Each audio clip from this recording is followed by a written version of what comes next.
our 3-month celebrity charity journey is over. Sam Brooks power ranks the finale of Dancing with the Stars.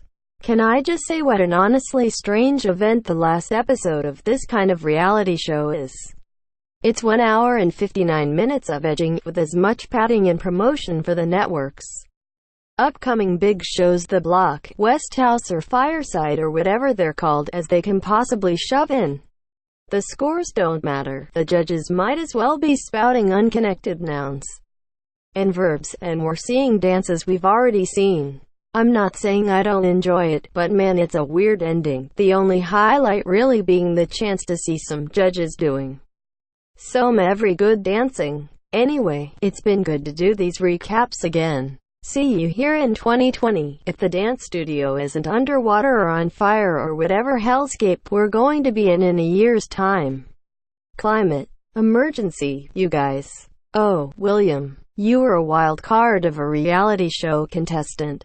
I never knew what you were going to do or say, and I could rely on you to be a dancer who was fun to watch rather than a good dancer, necessarily. You brought joy to many. But alas, you're fourth. This is the last power ranking and there's other stuff to talk about.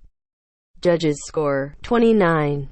This was genuinely shocking. Randall's the only contestant never to be in the bottom two, and he scored consistently well, and the man is so damn likable. If I was the kind of person who listened to morning radio, I would enjoy listening to Randall.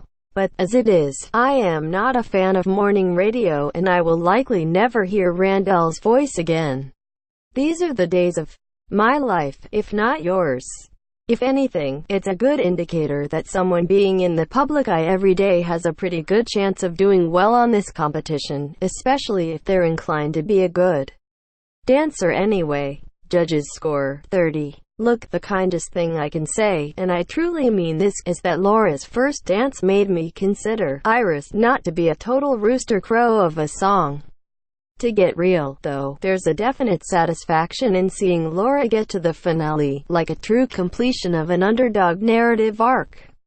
Even though Laura is a star in her own right, there's something incredibly heartwarming about seeing someone who is clearly a huge fan of the show, and whose charity genuinely seems to mean so much to her, get this far.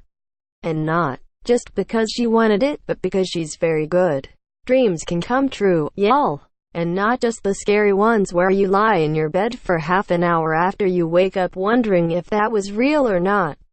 I personally wish Laura won, but it's hard to begrudge the actual winner. Judges score, 30. Sweep a lady across the floor.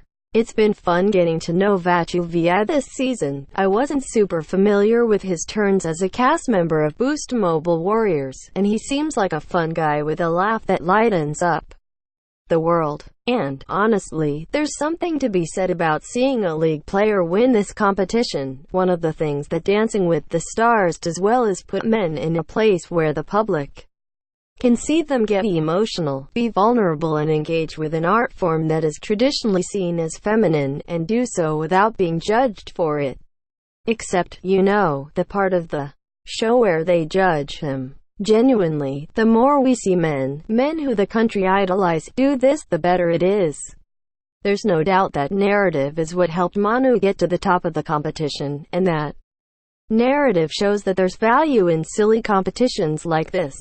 Reality television can be a pox upon our souls, our houses, and our schedules, but putting a man on our screens a few hours a week and letting him, and not just him, but a range of men, be vulnerable has value. Normalizing men having feelings and being vulnerable, as simple as it sounds, has value. Kudos for the show, and particularly Sharon Casey, for highlighting this as well. The more we get talking about men having feelings, the better. God knows I've had enough of them writing these rankings. That's all from me. See you in 2020. Judges score, 29.